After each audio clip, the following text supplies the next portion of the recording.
women's tour started as a national road series, so they are Australian teams. It then progressed to the Santos Women's Tour and then to the Santos Women's Tour Down Under.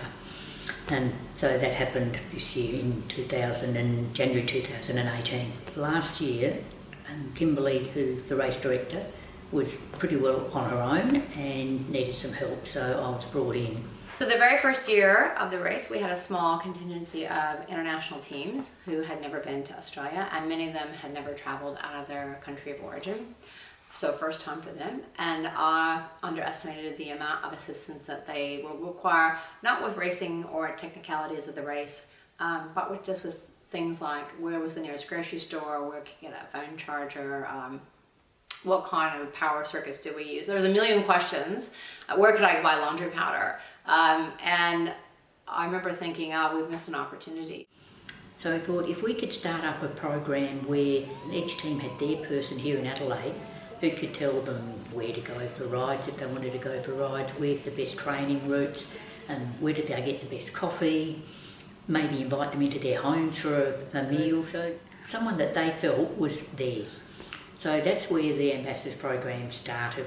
We talked about it. We talked about how could we get some women who could be an ambassador, preferably women cyclists. And then it became, well, we've got a women's cycling club, so let's ask the Skinny Lattes. So I contacted Belinda and Lynette and Felicity, and they just took charge and said, what do you need? And I said, well, I'd like to have an ambassador, a female cyclist, assigned to every international team. And you're the point of contact first for that team. The ambassadors were go-to people. If they had a problem, they could just say, how do I do this? And the ambassador would try to sort it out, or just let them know who to go to. We did lots of things, and we went to Cleveland with them, we spent time with them, we also did lots of jobs for Kimberly and Jan, who were really busy, so we were able to share that load.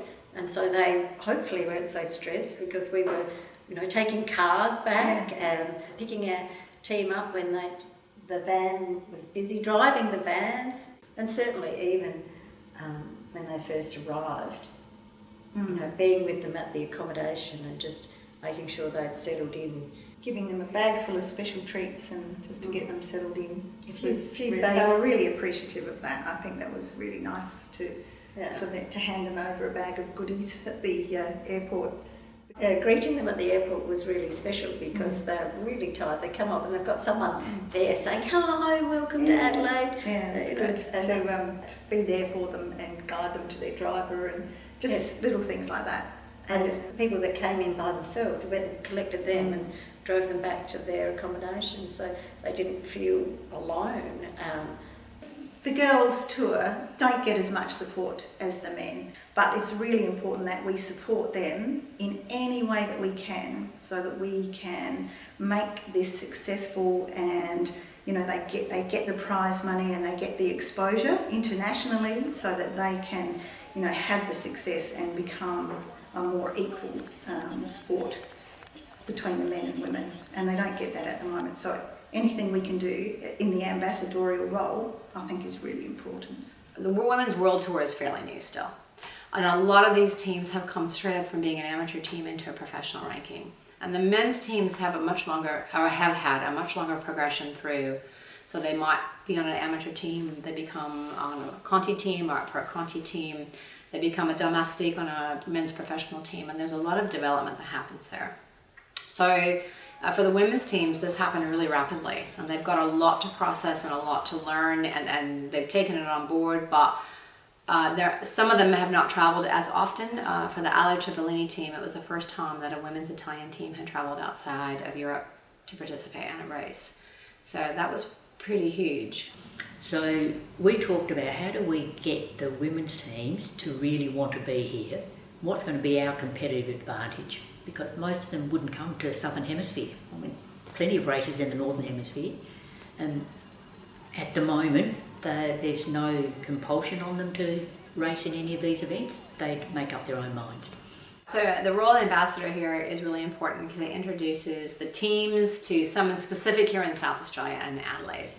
There's a lot of things that the ambassadors know because they themselves are riders that they can impart onto the team and just be there to support them.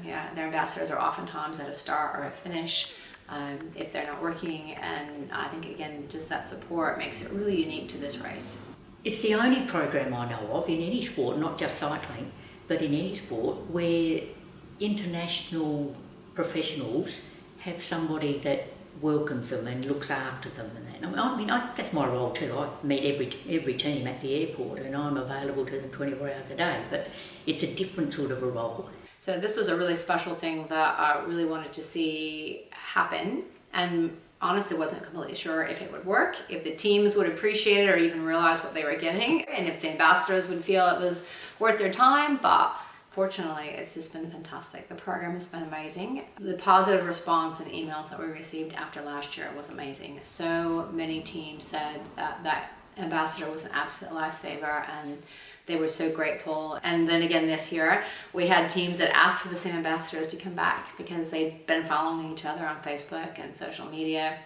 So it was really great to be able to pair those teams up again with their ambassadors. It's been really good, we're really lucky to have Belinda for a second year in a row. She's really made us feel at home and helped us out with everything. And it's quite unusual at a race to have an ambassador with you at all times, so it's really nice to be greeted off the plane and everything. Yeah. And for me, this is my first year here, so Abby was here last year, so she knows Belinda, but it's a new experience for me, and we went to Belinda's house and had a lovely barbecue, and it was really nice, so she made me feel very welcome.